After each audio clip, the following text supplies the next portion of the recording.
All right, yeah. Okay, it's recording now. Yeah, so this is qualifying exam for a master's, which I guess, yeah, so it's not as advanced as you would normally use to take part, I guess, particularly for John probably, I don't know. But as you see, yeah, it's a theme that, well, I thought it was related to your interests, the interests of the both the examiners here, and I thought it was it made a lot of sense to get you guys on board at this stage, because actually Fred, as well, he's going to make that quite clear actually. He's actually quite far from my comfort zone, and yeah, so the reason I invited you guys is actually to, really give us some help if possible. Anyway, so he's gonna give a talk of not more than half an hour, can be a bit quicker, and then I'll hand this to John and then Moacir, and then anyone else in the public can make questions, ask questions or make comments. And that's it. So hopefully we won't take more than, well, we shouldn't take more than 2 hours in total, right? So yeah, I'll hand this to Fred, please. Okay, thank you, Theo. So this work in progress is on machine learning theory. And well, I may be a bit off joint here, as no member in our department currently works in learning theory. Actually, in the last 50 master dissertations of our department, all but one proposed a new method or application. And still, for my own surprise, and I got very much interested in theory. And I thank the bravery of Theo in supporting me in this risky path. I must say that I'm quite humbled, if not afraid, that we have such authorities in the field like Professor Ponti and Professor Shawe-Taylor in my examination board. But nevertheless, and I hope you don't mind, I come here really with a mindset of a working meeting, more than an examination, because I believe there is still time to reshape the research, and I very much welcome your opinion and guidance. So I will try to be brief so that we can focus on the future. I will start by giving some behind the scenes of the research, and in telling this story, I will explain the problem we are working on. I will state the research objective, and I will try to briefly summarize what has been done so far, which is basically a literature review in the background. I will end by describing what our proposed plan for the rest of the research is, and I think that's a good point for our discussion. Reference to work cited during the presentation will be found in the end. So, how did I get here? Learning theory was not my initial plan, but while conducting a systematic review of transfer learning, I tried to read some seminal papers from the Learning to Learn conference in '98, and I couldn't understand a thing. They were really too theoretical and for me. And that's when I was presented to the body of work of Valiant and Vatnik. It was at the same time difficult and intriguing. Unfortunately, it was only much later that I found Professor Shawe-Taylor's Hitchhiker's Guide to Statistical Learning Theory and Professor Ponti's book on the subject. And I must be honest that I was a little bit frustrated when I learned about deep neural networks, vacuous bounds, and other unexplained phenomena. But luckily, around this time, I saw Rahim's Test of Time Award speech at NeurIPS 2017, where he basically provoked the community by asking if we are the new alchemists. And I think that opened my eyes to how many phenomena we still cannot convincingly explain, and that the practice has outpaced the theory, and this is a great research opportunity. By pure serendipity, I found Professor Tishi's videos on his information bottleneck theory. It seemed promising, and I decided to investigate further, and for that I had to learn basically by myself, information theory, and I became fascinated by Claude Channel. I learned first of Komogorov in his work in information theory, and later in probability theory. I basically read everything that I could find on the information bottleneck theory, and I wrote a small survey, which is Appendix B of the document. So the problem, to summarize what I'm telling here, is that it was a daunting effort for a new researcher like me with no theoretical background, to try to understand this new theoretical idea. And maybe you may be asking us, so what? Well, I believe that maybe I could make the path easier for other new researchers like me, and I hope this can be an acceptable contribution to a master's degree, to organize and digest this knowledge.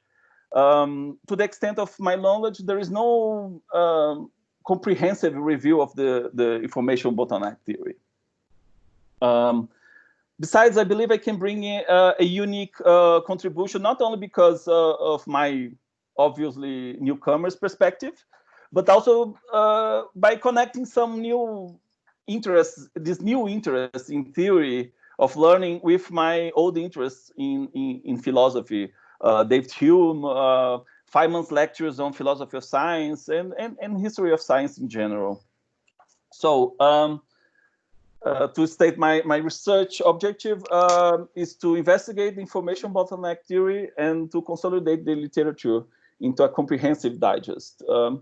And in this process, I may answer some questions like which unexplained deep learning phenomena can information bottleneck theory address? What are the assumptions of this new theory? And how does it compare with current machine learning theory? So far, I basically conducted a literature review on the background subjects. I also did a literature review of information bottleneck, which I'm in the process of revisiting now in a more structured fashion. So to sum up, we want to be a map for new researchers, with the hope that the introduction to information bottleneck theory can be easier than mine. And now I will start summarizing the literature review on the background subjects. And I will try not to repeat what's already in the document. I will focus more on connecting the dots and maybe complement it a little bit. So I really decided to start from the beginning. And artificial intelligence is about constructing intelligent agents. So let's define intelligence. Intelligence is the ability to predict a course of action to achieve success in specific goals. So this is the definition in this dissertation. And this is a very generous definition. In this definition, an air conditioner is intelligent, bacteria is intelligent, calculator, a neural network is intelligent. And artificial intelligent agents, they perceive the world and act on it based on their knowledge base.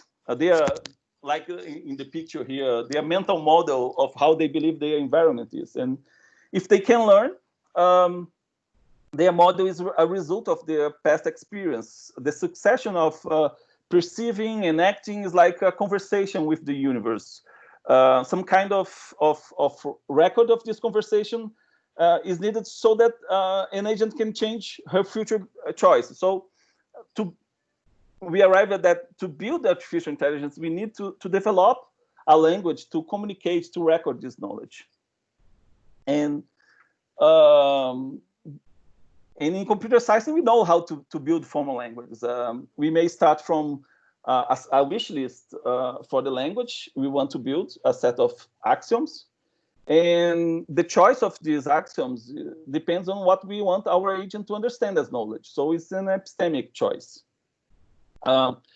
If we want a rationalist worldview, a mathematician, or as I say in the dissertation, a Greek worldview, we may define knowledge as a set of true or false statements, which we want them to be unambiguous, one statement, one meaning, and consistent, meaning that the order in which the agent perceives facts is irrelevant, And of course, we would like a minimal language. But if we want our agent to behave more like a scientist, more Babylonian, as I say, we may define knowledge as a set of beliefs justified by prior evidence.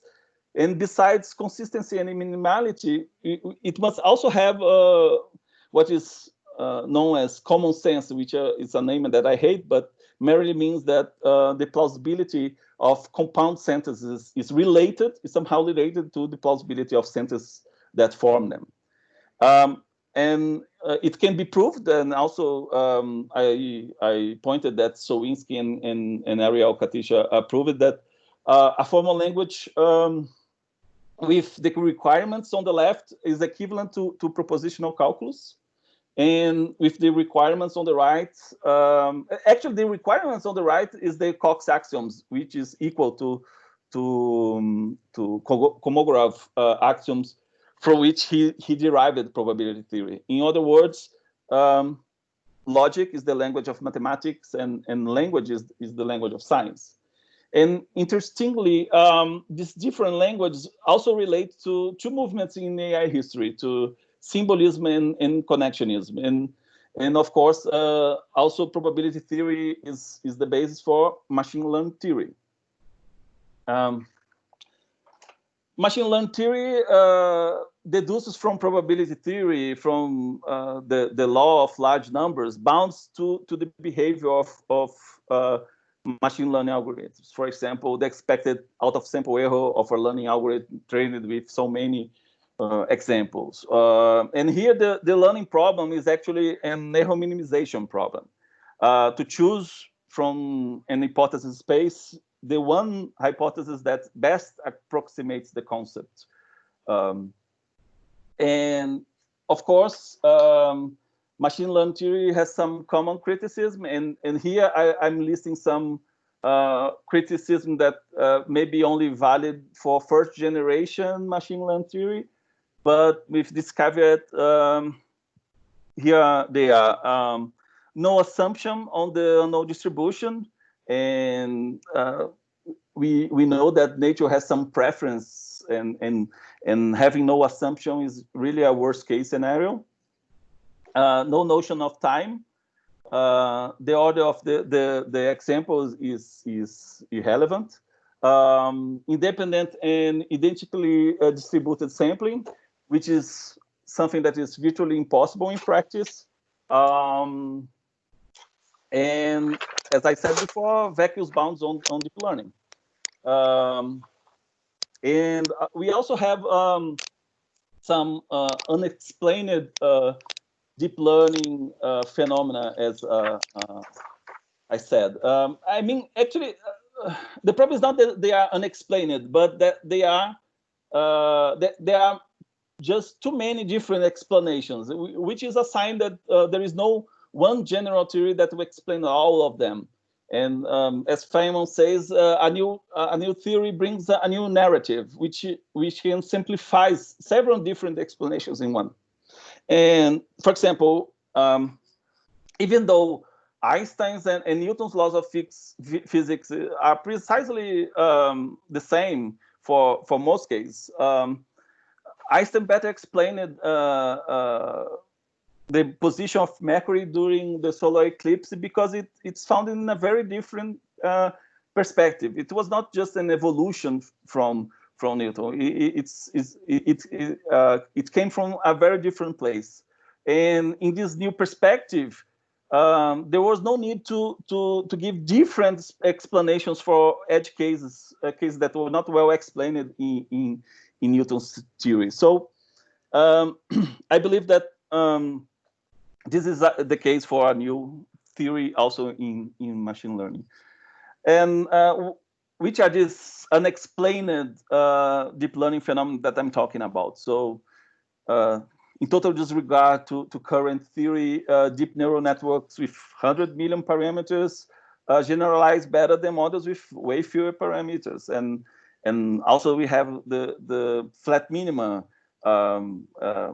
phenomenon. Why does stochastic gradient descent find minima in flat areas of the loss functions. I mean, it's excellent that it defines, but why? Disentanglement is the same idea. It's lovely that deep neural networks learn disentangled representations, but why does it happen? Critical learning periods is something that humans experience, and it's been shown that also deep neural networks exhibits. It's a critical period during which a temporary stimulus deficit can impair the development of a skill. So a baby, even if she has perfectly good eyes, if she's not if there is no visual stimuli in her first infancy, she'll never see with the same acuity she could with her perfectly good eyes.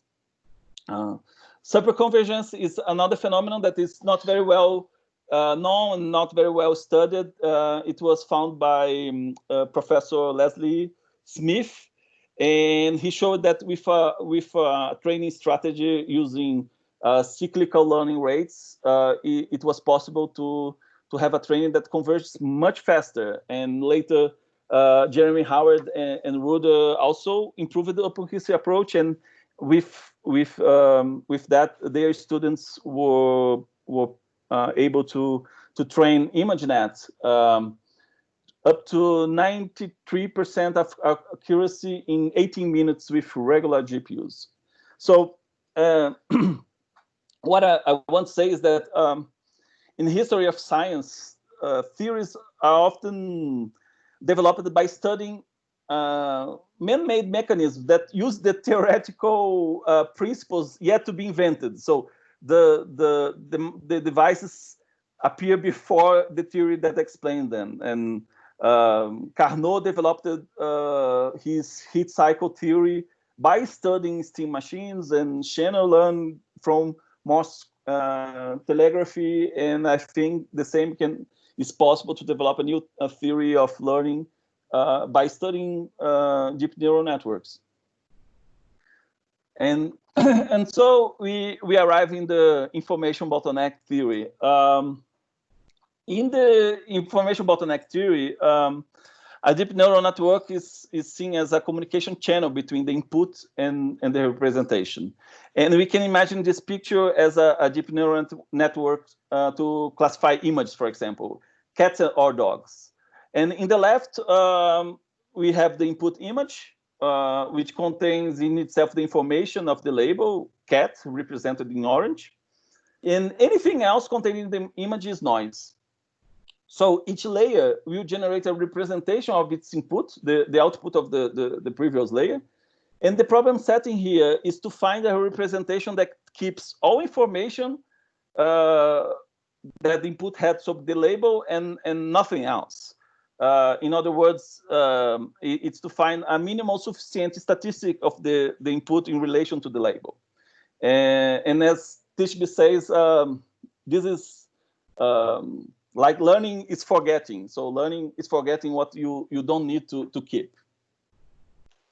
So some difference of those different theories. Machine learning theory is not specific to deep learning, while information bottleneck is specific to deep learning. In machine learning theory, generalization depends on the number of parameters. In information bottleneck theory, it's only dependable on the compressibility of the data, so the amount of information you keep. And the bounds in machine learning theory are worst case model dependent, distribution independent bounds, while in the information bottleneck theory, they are typical model independent, data dependent bounds. So here we have shown that we can start from intelligence, show the need for a language, derive a probability theory, and then arrive in machine learning theory. And we want now to arrive in information bottleneck theory. And for that, we still need to explain how to derive information theory from probability theory. And this is quite easy to do.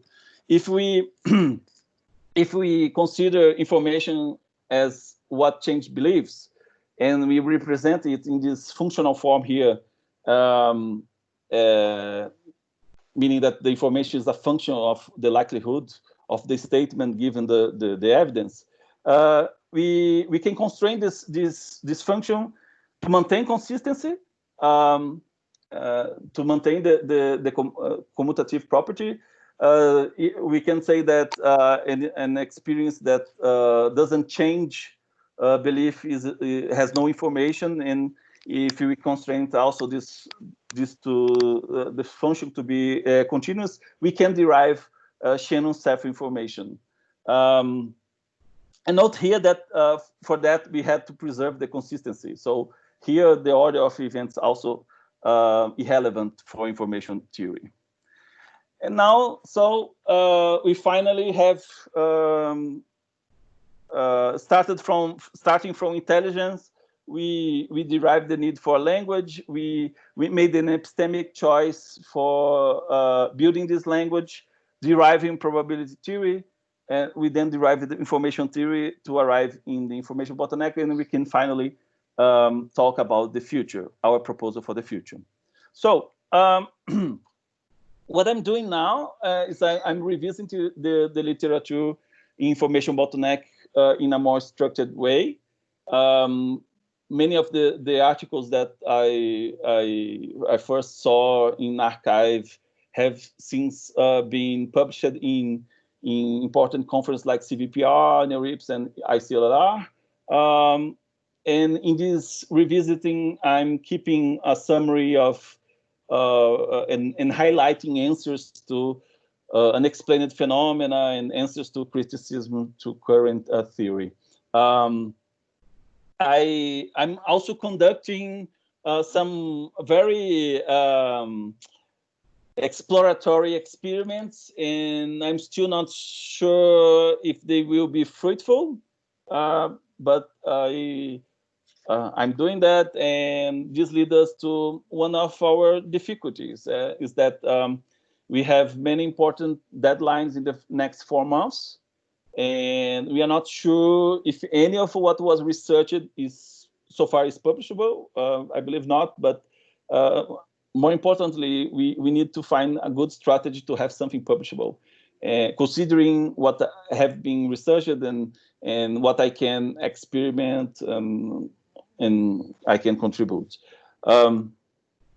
I am also doing some seminars on the information bottleneck theory, which are not only an opportunity to disseminate the knowledge, but also as I'm writing, it's giving me some insights on where the difficulties reside.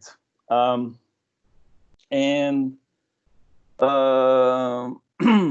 I intend to write starting in August. Actually, to be honest, I've never stopped writing. I'm always writing, and I intend to write more about the difference from the current theory and the information bottleneck theory.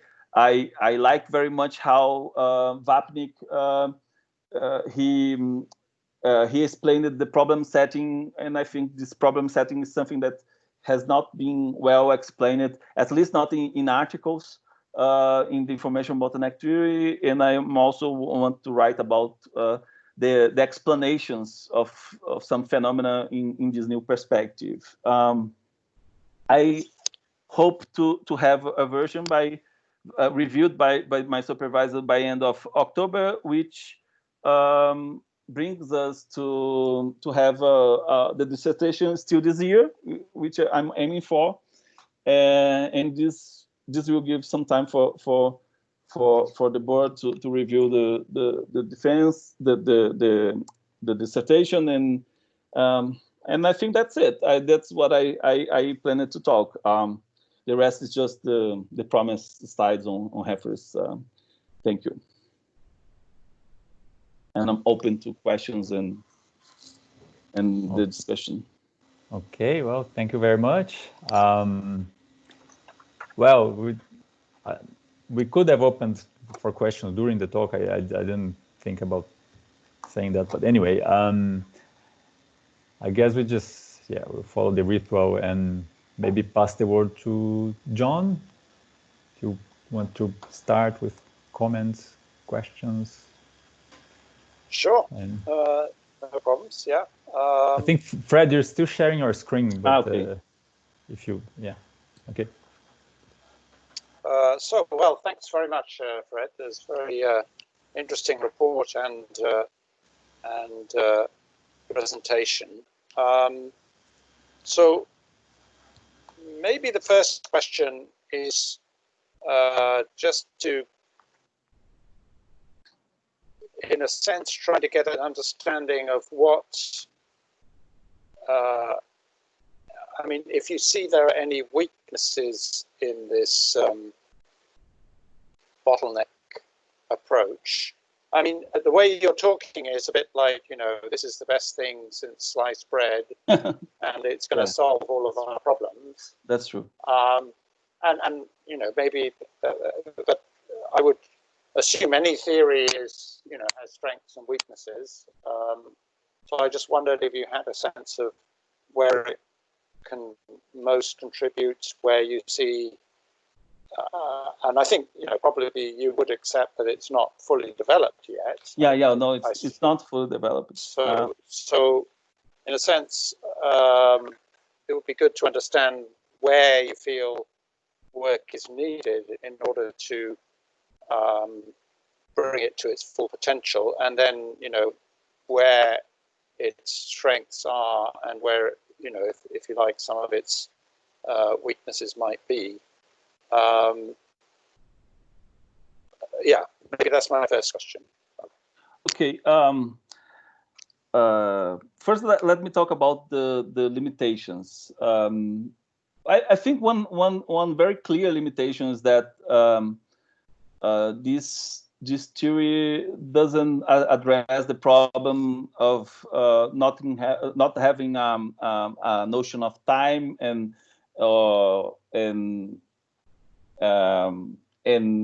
no way to somehow give a cost for trying to learn something after you learn the other things before, or just learn something that you learned before.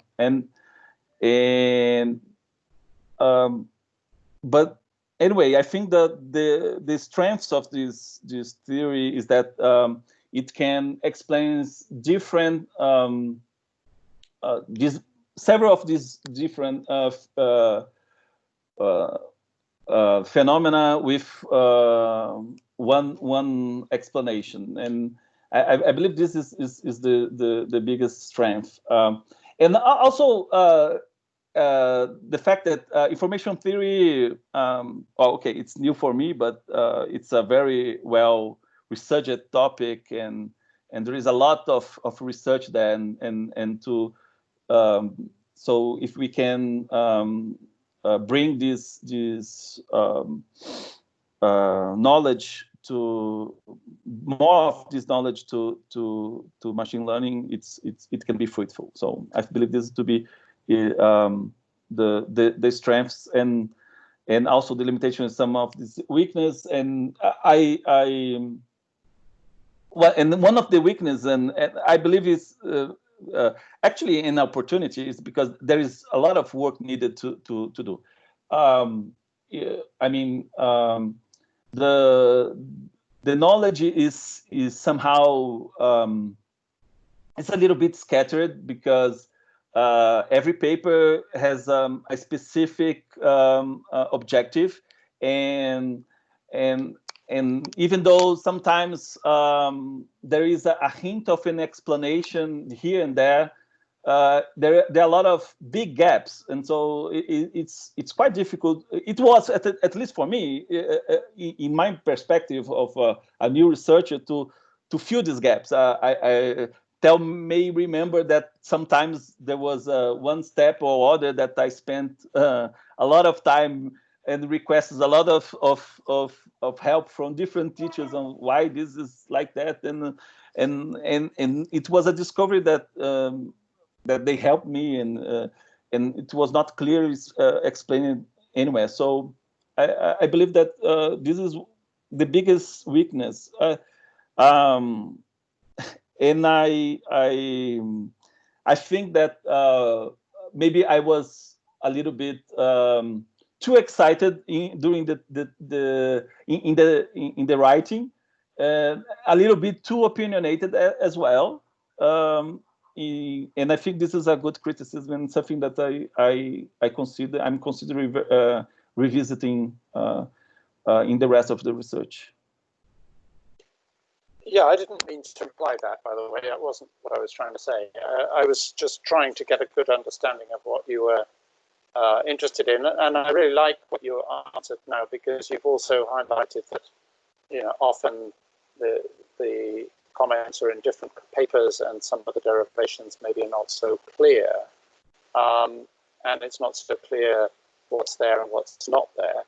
Yeah. Let me just say something about this. Sometimes I was filling the gaps and I couldn't know if that was something new or not. Right. No, that's a very, very perceptive comment. So, in my view, providing a summary of a new emerging, let's call it emerging research area, in a way that makes precise what has been done and what hasn't been done and where the gaps are, is a hugely valuable contribution. So perhaps what I'm not seeing so clearly, and I wasn't clear even what you said now, is what you feel the gaps are, if any, if you like. So it's trying to get a more clear precision on where you feel the research that is needed, if you like, to complete this project. Or, one interpretation of what you said is that this theory is there, it will explain everything or can explain everything, it's just people haven't realized. Or another thing would be to say, I feel, that has the potential to explain things, but there are these bits that are missing that will actually make that full explanation visible or complete, if you like. So maybe if you could answer what you feel is the situation relative to that. I feel there are many things that are already well explained in this theory. I really very much like the work, the research of Alessandro Achille and Stefano Suato from UCLA. I believe they answered many questions with this, using this perspective.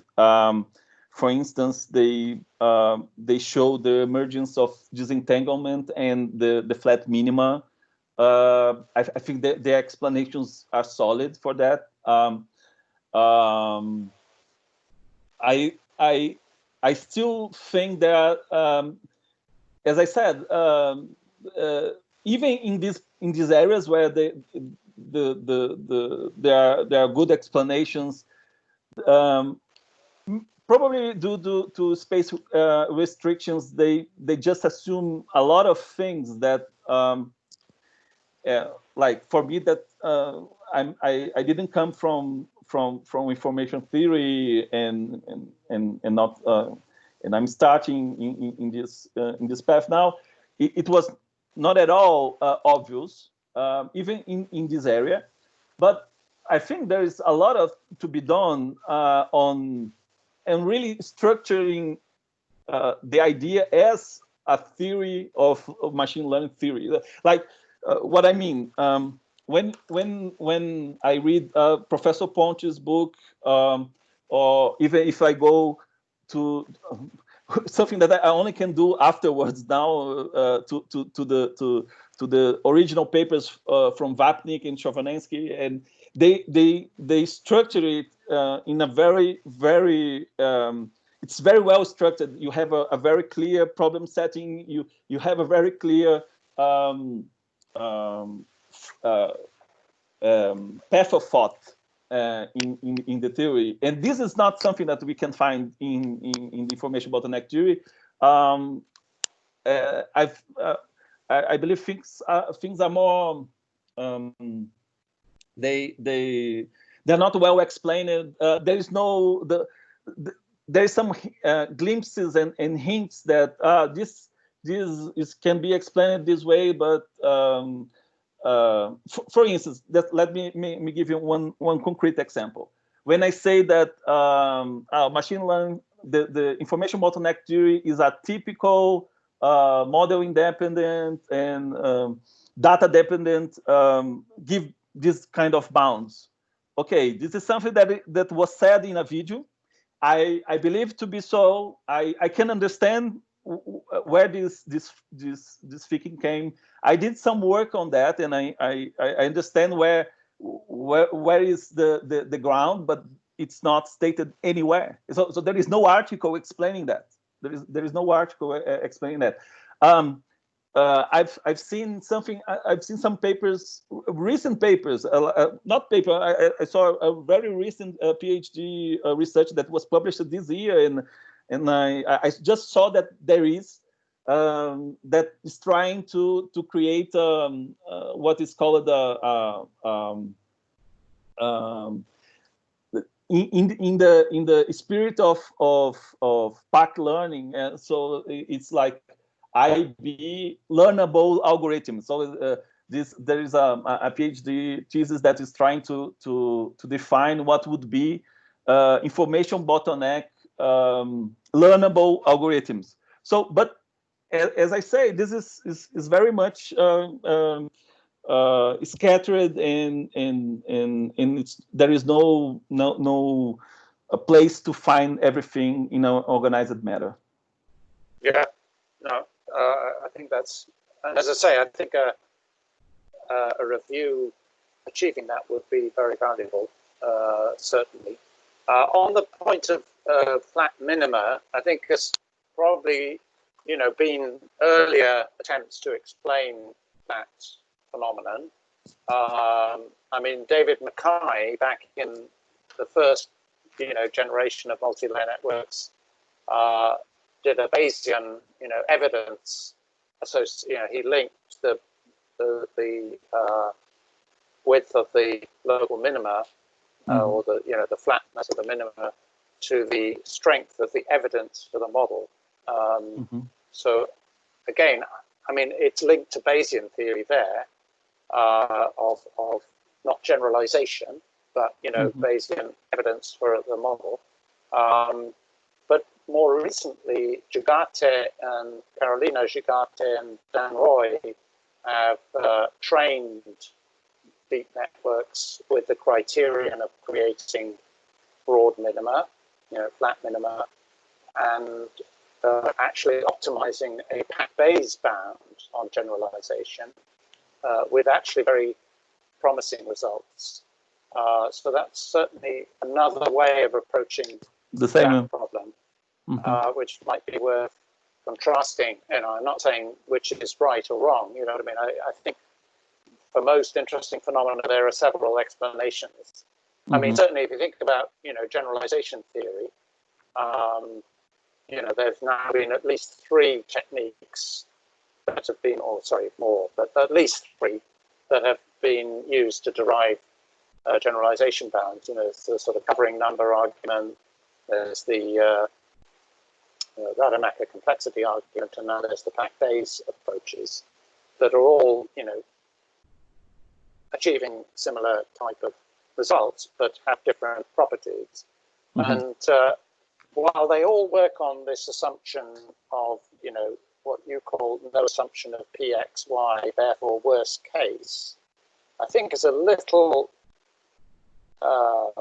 maybe unfair, maybe, in the sense that, I mean, worst case tends to be thought of as, what would be the lower bound, or in that sense.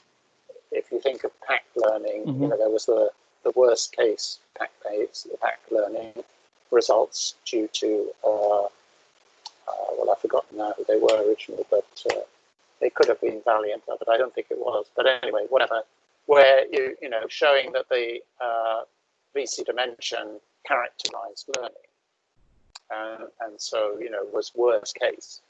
but it was all predicated on generating an input distribution that would actually force the worst performance.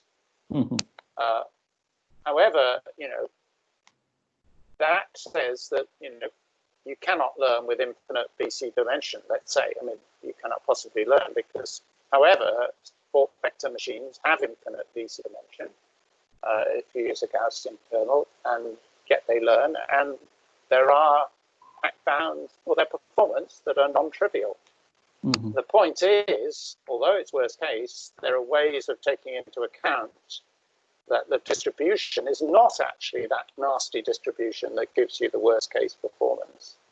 And so, although it's worst case in the sense it's distribution independent, you're able to detect that the distribution is not the worst case, and actually you exploit that to get you, basically you measure the margin, which tells you the distribution is in some sense aligned with the hypothesis you're learning, and therefore actually, hey presto, it's okay, you actually do get. And, as I mentioned, Chigate and Roy and some others have also got non-trivial bounds for very large deep networks. So it's not the case that, these are all trivial bounds. It is, I think it's fair to say, most are very trivial bounds. So I'm not trying to, make a big argument against what you're saying. I think in principle you're right, but it's good to argument that there are also attempts to take the generalization bounds and actually adapt them to this particular deep learning case. Maybe last question. Sorry, I'm taking a lot of time. I understand. I apologize. Don't but worry. It's been very interesting thesis and discussion. Maybe if you could just say a little bit about the critical learning periods. I'm aware, by the way, of Suato's work and his contention about the critical learning period and the analogy with animal learning, with their when they have to learn to see with blurred cataracts, and then when the cataracts are, so it's all great stuff, and it's a very nice analogy. However, I'm not sure that I've fully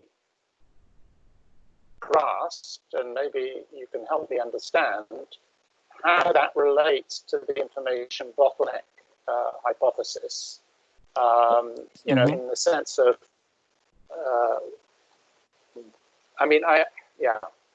an explanation, in terms of why that particular critical learning period occurs and why things go wrong if you go beyond that critical learning period in terms of the inability to correct for that.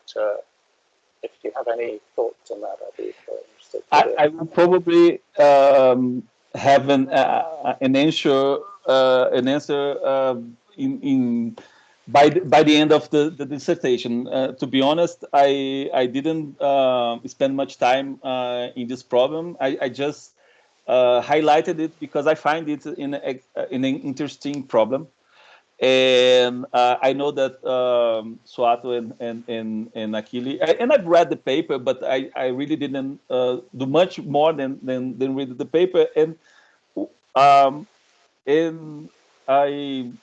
so what I want to say is that I don't have a good answer right now. I think the dissertation can answer this, and this is one of the places where I would like to work more. I think please, sorry, let me just jump in there. I'm not expecting you to have an explanation, by the way. That wasn't a question in that sense. I think, and I wouldn't expect you to have an explanation by the end of the thesis necessarily, but obviously it'd be fantastic if you did. But I think highlighting what is known and what isn't, and what the actual analogy is telling us and what it's not telling us would be also a great value. Whether or not you've got to mean. Yeah, I think that so in my mind, what is my gist of this this problem in this new perspective is that during learning we are doing a compression, and that if you do not during this compression, you are giving up some information. So you are doing something that normally we don't like. You are just giving up some information, and they are not part of the representation anymore. So and by doing that, it's like sometimes it's like what I imagine is like you have a tube where there is information flowing, and if you want to put information in the other direction, it just doesn't go. So you have if you have a small connection between one and there, one channel and another, it's in theory it's possible that the information flows in one side, but it tends to go always in one direction, and so I believe it has something to do with this the compressibility that happens during learning, but this is one of the problems that I'm most excited to learn more about. One of my problems is that there are a lot of exciting problems and interesting places to work, and I need to make decisions. I mean, I need to make decisions where is more valuable to work in, and in my exploratory experimental research, I've been more working in problems related to transfer learning and the super convergence. But critical learning periods is something that is a phenomenon that I really much enjoy. Okay, well, thanks very much. That was very interesting. You're welcome. To be honest, I'm not sure if what I said is anything right, but I at least this is my gist. Yeah, no, it's good. I think, as I say, I think the value here would be in terms of trying to make a coherent presentation. No, I'm not saying in terms of the current research you're trying to do. I want to comment on that, which I'm sure you know is a separate track in some sense. But you know, if you're thinking about the way of presenting information bottleneck is to make a coherent presentation of these various uses of this idea in explanations, but also trying to make precise the extent to which they are an explanation and what are the missing components that. You know, what extent? What would be further needed to make that, let's say, explanation, as you rightly said, you know, linking to the clarity of maybe the MATNIC sort of framework, could some similar type of framework be created that would perhaps with some missing component, but which information bottleneck theory could be, you know, framed in a way that would explain these various phenomena. That would be a great achievement, I think. Okay. Well, thank you very much. That has been very valuable. Sorry, I keep calling you John. I don't know if we tend to be very informal here, but no, please, absolutely. Anyway, yeah, so that's very interesting, and actually finding what are the gaps we need to fill in, and you know what direction you know Fred should try and focus first is actually a challenge. It's been a challenge for me, and especially, like I said, this is not within my comfort zone, so any comment on that actually is very valuable. Yeah, so I'll pass the word now to Moacir. Yeah, please, Professor Moacir Ponti. No worries, Moacir is fine. So thanks very much, Theo, for inviting me, and also Fred. It's actually also an honor to be part of this examining board with John, because you know, it's been a reference, relevant reference, and one of the major ones for me for a long time. So thanks for making this happen. Well, in terms of your manuscript, Fred, I think there's not much to discuss. You write very well, like even in English. I enjoyed reading your manuscript, and I'm very interested in philosophy as well. So for me, it was a delight to read. I think it was very interesting to find that you draw your own your own figures. In the beginning, I was saying, "Oh, interesting figures. Where did he take those figures from?" And then I realized it was yours. So yeah, it's very nice. Also in your presentation. So thank you. It was a different way to write a dissertation in this sense. So I appreciate something different for a change. Well, however, in terms of your research, I think for me it became clear that maybe you right now you want to swallow more than it is possible to digest maybe in a short period of time. I'm not saying that like in a bad way. I think maybe like you discover some interesting theory that can fill important gaps in current phenomena that it is not directly explainable.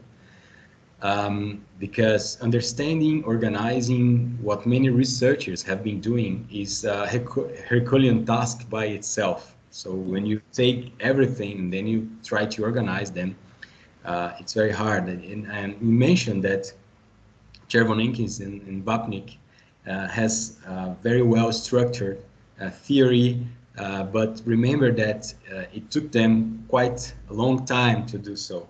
So statistical learning theory didn't just born like was built in a year or so.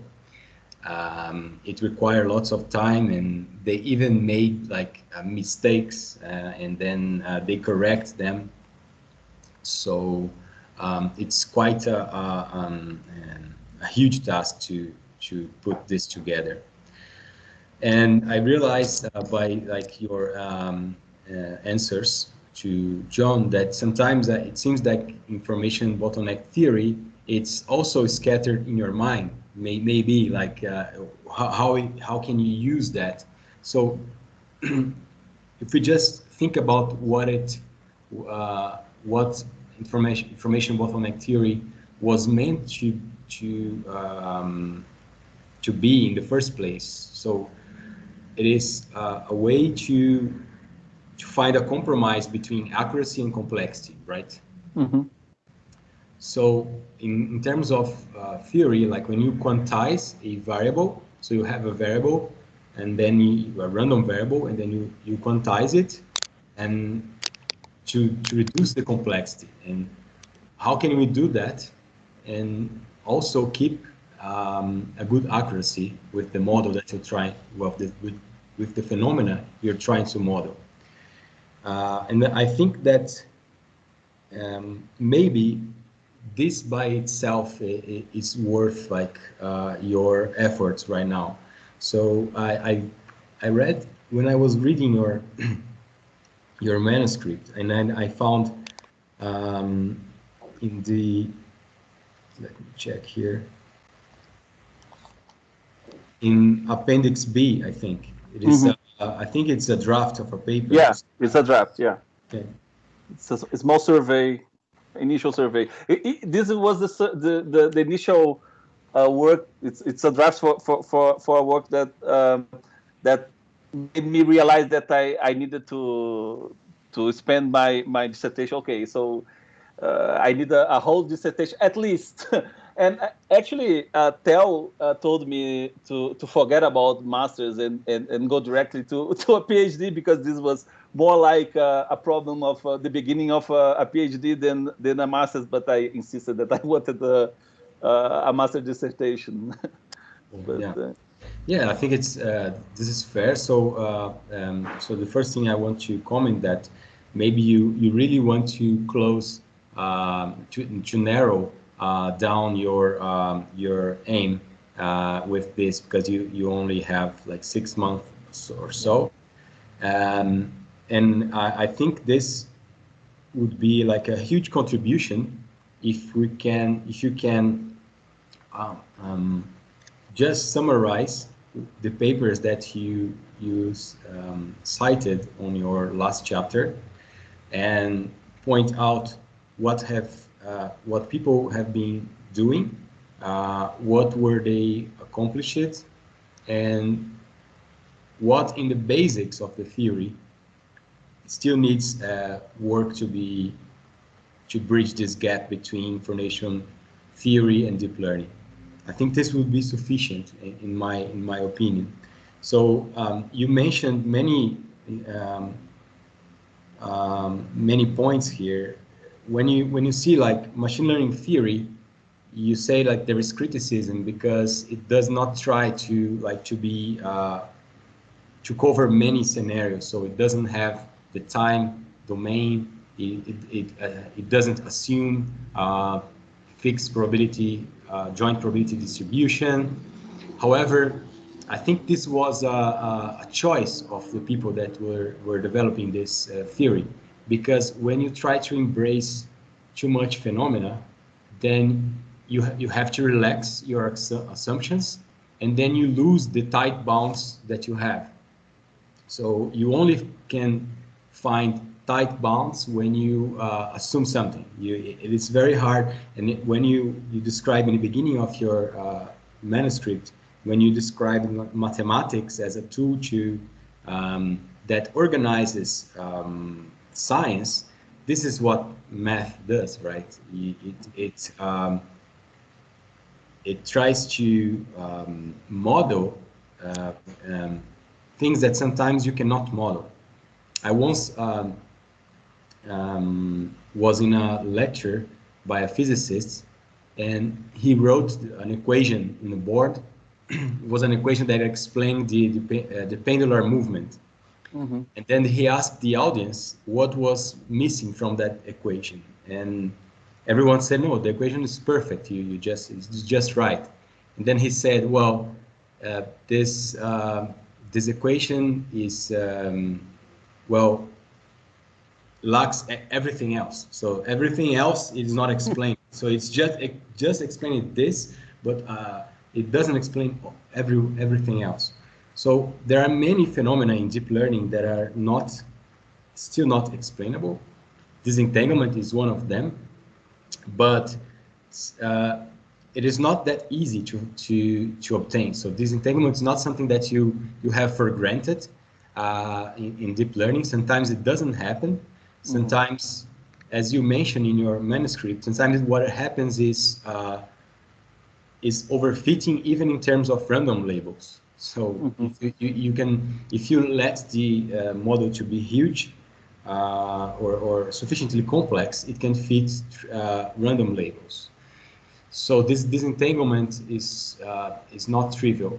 Also, I think it's interesting that John commented about the critical learning period and superconvergence. I think both are linked in some sense.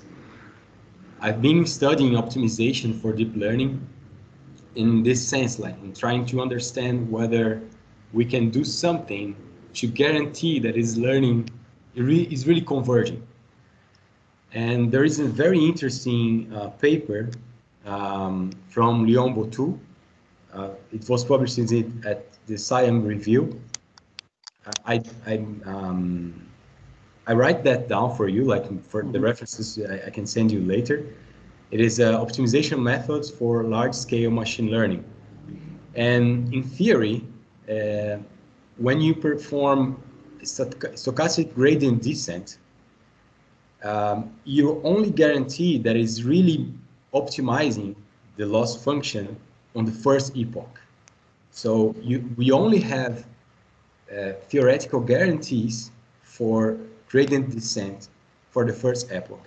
As soon as the model or the let's say the backpropagation algorithm is seeing again a second time a labeled instance, you are breaking the assumption of the optimization itself. So this is something that's very interesting, because then I did not know of some of the work that you cited here that says in the beginning of the training process, the network quickly fits the labels, and then it tries to forget it. Yeah, compressing the information.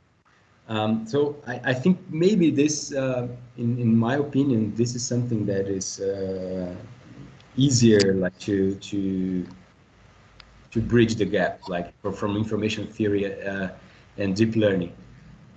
Why is that? Not only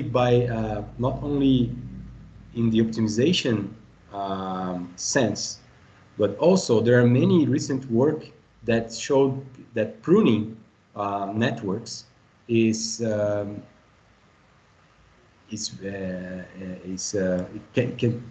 people can prune networks in a very efficient way. Sometimes they show 4%. When they just keep 4% of the connections, they are able to perform even transfer learning. So in this, if you are interested in transfer learning, maybe this is something to work or it's worth at least seeing and reading about this.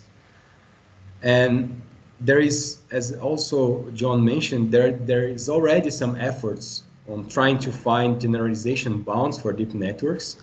There is a couple, I'd say a dozen of works or so in that relevant work. I mentioned some of them here, and I'm going to send it to you. And there is even about flat minima. There's even a work from in 1995 at NIPS that tries to do that try to simplify neural networks by discovering flat minima. So just to wrap everything that I said, like because I think there's much work to be done in this sense, like and I think this, what you have in mind, it is a contribution in terms of a master's degree, definitely, as long as you can focus or narrow down what you want to write about, and assure that you have enough time to really dig into those works that you mentioned in your proposal. Well, taking all that into consideration, and I think you will have 1, 2, 3, 4. It's 12 there, and but since I've written, I found some more. Of course, yeah. It never ends. Never ends. Especially. Yeah. That's really a problem. So I thought that those 12 were good, and then I found out that PhD thesis, and it's structuring things more like PAC framework and saying, oh, this is information bottleneck, learnable, not learnable. I thought, oh, this is interesting. This is very interesting. But yeah, it never ends. And, yeah. So, well, let me now first. I want to ask some questions about your proposal. So the first one, I was very interested when you started you just started to pose your problem, and you said that one of things that people have done maybe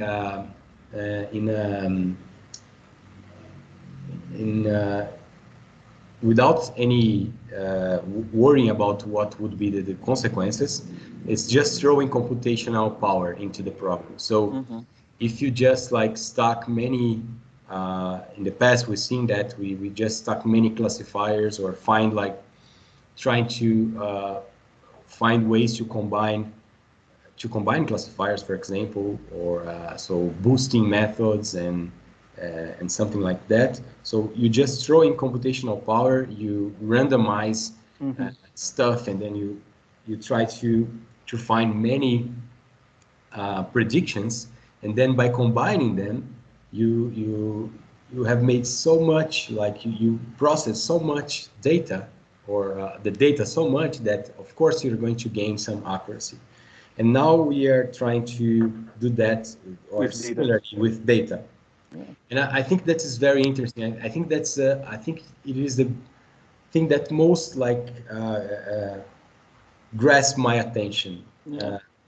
For me too. Actually, my initial plan for transfer learning was because of this problem, and I'm very worried. I didn't have time to do that during the master, but I'm very worried about the ethical implications of that too, and the concentration of power and things like that. Yeah, I think that's yet another domain of this. Get it. And anyway, so what I want to ask you is, do you think you have, if you take everything you have read by now, can you make some solid, formal, let's say, can you formalize this concept of like of data, the need for data, and if there is really something to worry about this, just throwing data in information theory, would this be something that can be done? The fast answer is no. I don't know. I don't know. But this was what brought me here. This was the beginning of the questioning. Yeah. I always wanted to train more with less data, and this is also why I was interested in superconvergence. So it's a way of you can achieve. So in this case, it's with not less data, but with less computational power. You can achieve the same accuracy with less computational power. So doing more with less is something that I really look for. And but this brings me to one of my questions, my personal questions as well, because if I'm understanding what your guidance and also Dr. Shawe-Taylor's, you are saying that there is an important contribution just to explain what has been already developed in organizing this, show where the gaps are, what still need to be done, things like that. And this is more a theoretical, and it's more writing, more reading, and not much on the experimental part of research. And I'm always with a hint of going back, because so it really struck me to have this huge interest in theory, because I've always seen myself as a practitioner, and so I'm with this hint of going back to experimental research. But if I'm understanding it right, it would be more a better use of my time to better understand these problems before trying to try to do something with them, and to organize where the gaps are, so that not only me but others can also choose where to work on to bridge these gaps. What I don't know, and I think that's also where resides a lot of Theo's lack of comfort zone, is that I don't know how to publish things like that. I don't know how to transform this evaluation and in organization in something publishable. Well, I think that's another question. Like if you in my opinion, if you summarize everything that is on those papers you mentioned, and then so my next question would be, can you like formalize something that is common grounds between all of those? Like, is there any like, is there anything that every one of those papers share in terms of the theory? Can you formalize that mathematically using information theory? Is it possible? Like, yeah, it's possible to do some formalization of all of them. I think this has been done in the first works by Tishby. They have several crucial differences as well. I think I have the sense, I don't know him personally, but I have the sense that Alessandro Achille has come with information bottleneck theory as well. So the information bottleneck principle is from statistics, was created long ago by Tishby, but his application of this idea in deep learning is from 2015, but was only well known by 2017. Well known in, so not that well known, but well known in 2017 forward. And I think that in parallel, Alessandro Achille has also developed the same idea without knowing the work of Naftali Tishby. And he has a crucial difference because while Tishby never says that, but the crucial difference is that for Alessandro Achille, the representation is not the activation. The representation is the network itself. And you can see the weights in the network and the activation as a dual,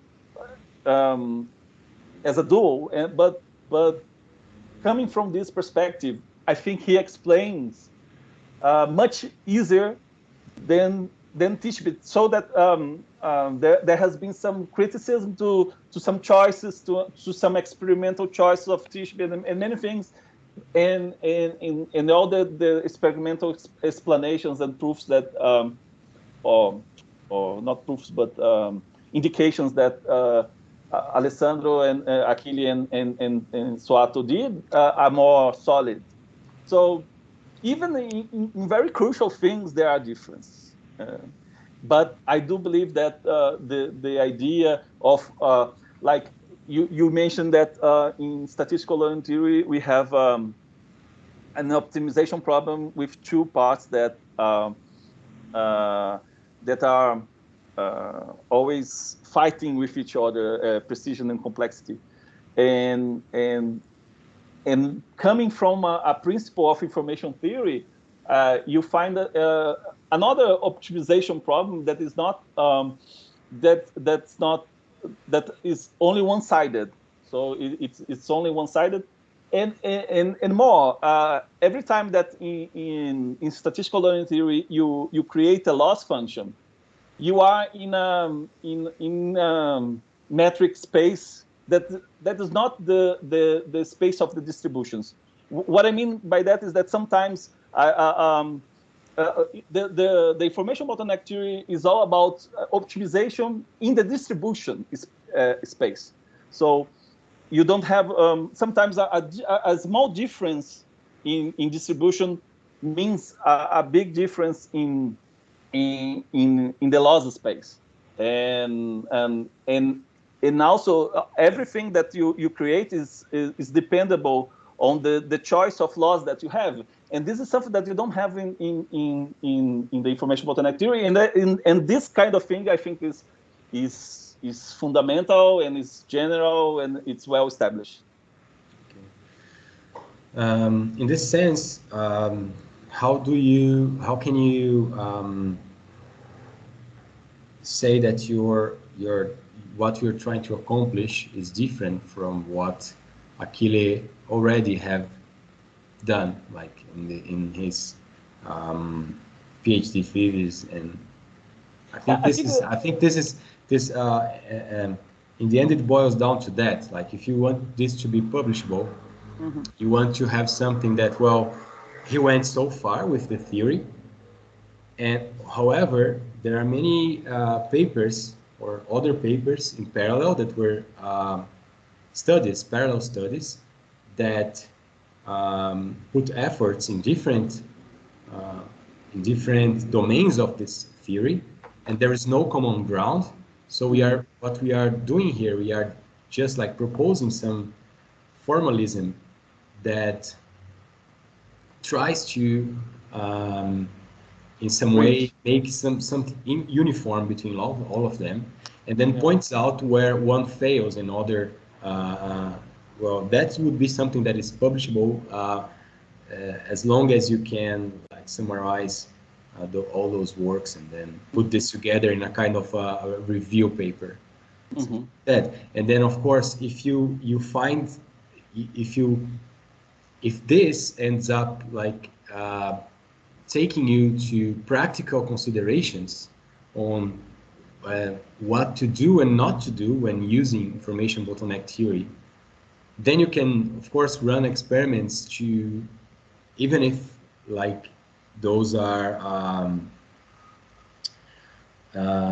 toy examples or toy experiments, to at least show that you are in the right direction. But yeah, so I'm just worried that 6 months it's a short time. It's a short time. Even though but I think But anyway, I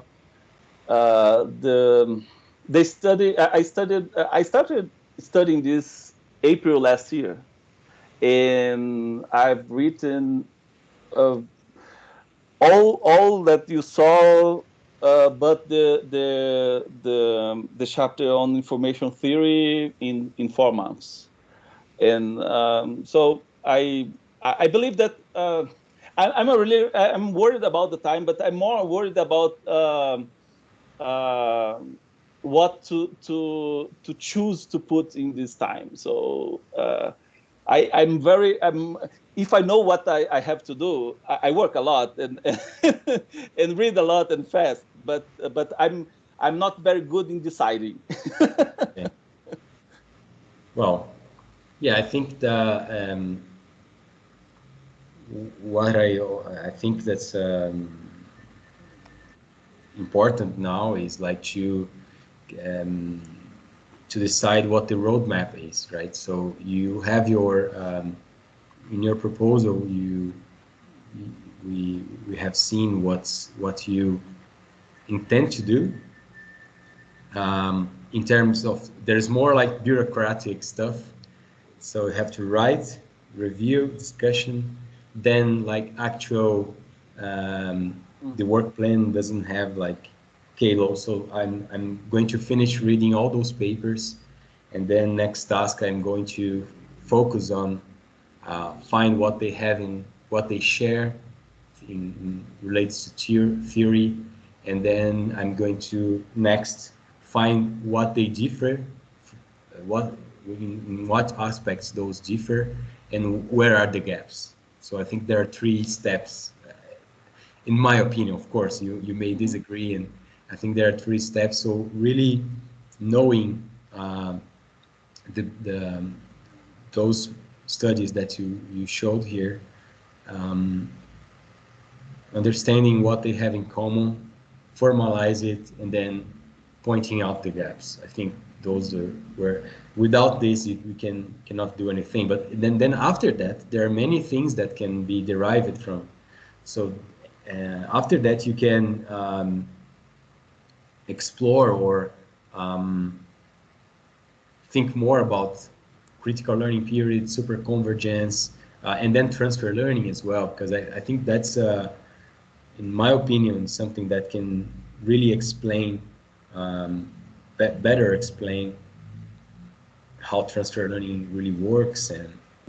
And yeah, but then this is something else. Like if we start to discuss transfer learning and stuff like that, so by itself, those are on other domains that yeah, maybe you don't want to open this can of worms. Yeah, maybe. Yeah.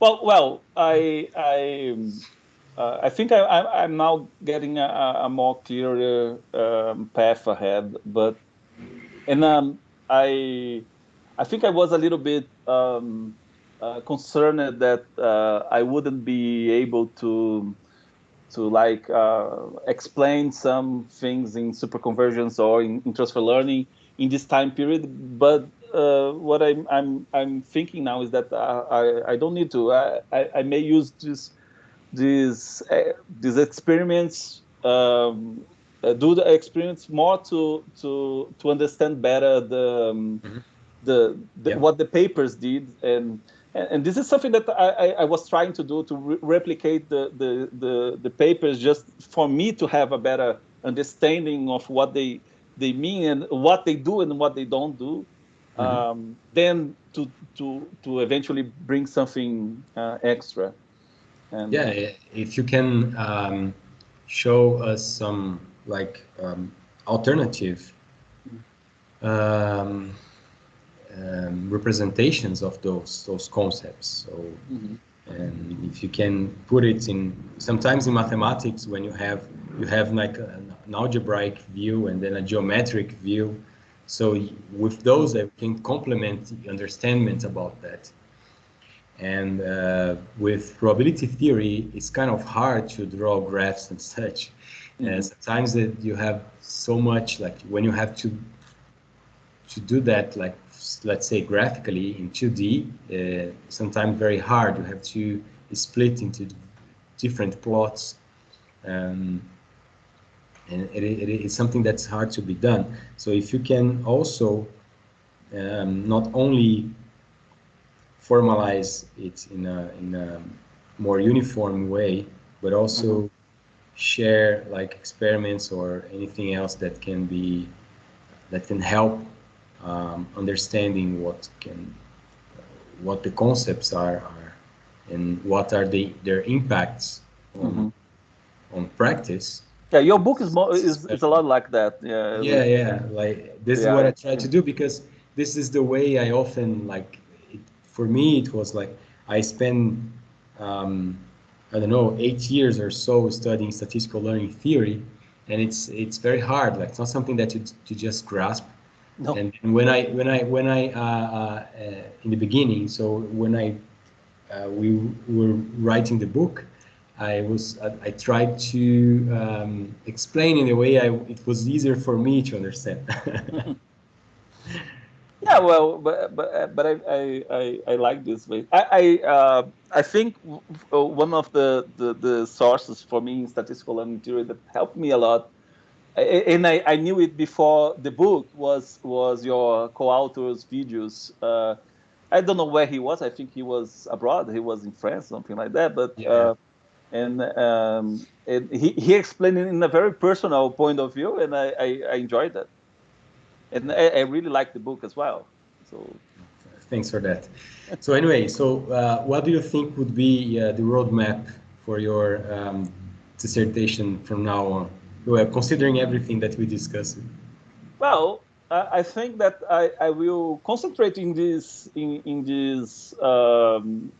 review of the literature of what or, the articles in Information Bottleneck, and try to see common grounds and also organize them by topics, because sometimes the topics appear, different topics appear in the same paper, and like, for example, implications in transfer learning, or here, this is about the defining the problem setting, or this is about, so maybe I will try to see what how statistical learning theory is explained, and try to make some kind of correspondence, and see, so, and do what you suggested of seeing common ground, how they differ, where are the gaps that I explain the small gaps that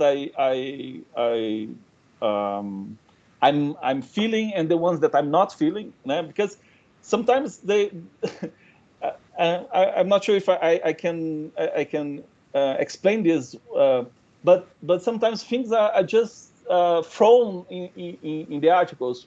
I'll give you an example. There is an article that I worked on, and I did I tried to replicate this task to vec, and it makes a correspondence of using information theory, using the information bottleneck to address the complexity of learning tasks. So how do you, so this is something that in statistical learning theory or in computational learning theory we see in the PAC framework, in things like that. But he just said, look, there is this Kolmogorov idea, and then jump, and he's just jumped to his method, and I said, come on, what is it? Well, how does these things explain one another? And so it means a lot of many afternoons reading what I didn't know Kolmogorov, so I started learning Kolmogorov by his work in information theory. What does it mean, this minimal representation of the code? And so, in what I mean is that sometimes in these papers they don't have the time or the space to explain better. And I like to. I think one of my main contributions is giving some narrative. I think I'm good in consolidating points. So if I have these points more clearly, like what is already known in the literature, what are the fundamental bases that are common ground and what they differ. If that's more clear to me, and I being blatantly transparent here that they are not yet clear to me, but when they become clear to me, I think I'm good in connecting dots. Right. So yeah, I think I just I think that's it. I don't have any other questions or comments. I'm going to forward to you my annotations on your text, so it may help. Like, it's just like typos or such, and some suggestions, references. But I think that's it. So thanks, Fred. Thanks, Theo. All right. Well, thank you very much. That was very interesting, and I think the references you mentioned will be very helpful. And I have to agree that the actual proposal, as it's written in the text, is really just saying, yeah, I'm going to spend some time writing, and then I'll finish. Basically, That's it. He sets up this massive problem, and then the next step is, oh yeah, I'll write up, and then I'll be done. Yeah. So anyway, I think the actual presentation, when he brings these slides about the proposal, although he's not actually citing them, he does mention there are 15 articles, 15 papers that you found that are more recent, that they are not actually cited in the text. And the idea is to follow up with a structured review of these papers and then use that as a basis for the rest. But I mean, we still, I think we need to really focus on what are the gaps and what's how to contribute here somehow. Because the way he did so far is just, he, like he just said, this is a narrative, and it's almost personal. It is quite personal sometimes. There's even a picture of his daughter there. My cat as well. So, but indeed, it is in a way that may it might work as a book, like as a textbook for someone who's trying to get into the field. But if we think about trying to publish this in a journal, even as a survey paper, we really have to figure out where to focus and how to, what to bring attention to and so on. So this, I mean, I'm very glad that you both, are taking part into this, because I think this can be a start of something. And if you don't mind, I would like to take the liberty to reach you out during the next months if I find some blogs, or if I'm on this, I have something to decide, or keep you posted. Sure. Yeah. Right. I guess I can now check if anyone watching this would like to ask any question. I think most of those who are here, they have seen this before, but I can give a second. I'm not sure if Moacir remembers Thiago. He used to be in São Carlos as a PhD student, right? So he. Sure, I remember. I guess he's a bit shy now, but anyway. So does anyone want to comment or ask anything? I see no one. See this, yeah, seem a bit quiet. Yeah, okay. So I don't know, John. In this meantime, yeah, Professor Shawe-Taylor. If you have any further comments that you'd like to share with people, and from following up from the discussion with Moacir, would you like to? I don't know. Did anything come up that you'd like to share? Well, I thought what Moacir said was, very good and quite closely aligned to what I was suggesting. Also, I did almost switch on my camera and microphone at one point to say, but you can do some experiments. But then Moacir said, and you can do some experiments. So I switched off again. So you beat me to it. So yeah, I mean, I think the difficulty with doing a purely theoretical thing is that it can rapidly become quite high stakes. Whereas doing experiments, you will have something to report, with quite high reliability. So I think that provides a very good baseline, and also it keeps you grounded. So if you say something that you think should be investigated, you should be able to sort of verify that with some experimental evidence as well. I think, which is always, it keeps things, let's say, honest in terms of what is known and what is not. So in that respect, I think, I think what you've done is, very kind of broad trawl of the literature and this idea, and you've clearly been infused by it, and that's great. And you've also identified some of the very salient points. I think now you need to distill that down and create a very clear and concise summary of what is, common across these papers, and what the sort of basis of the theory is, what the missing components are, how it stacks up with practical evidence, perhaps with some experiments, and some nice sort of open questions that would be worth exploring. And obviously, if you get an answer to any of those questions, so much the better. That's great, But that would be I think, Moacir, that's aligned with what you were saying. Do you agree? Yeah. I don't know. Are we supposed to have a separate discussion now? Yes, sure. No? I think. Well, I don't know.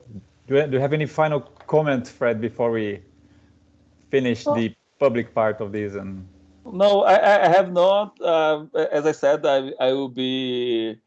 I will take the liberty to reach you if I have any further questions, and I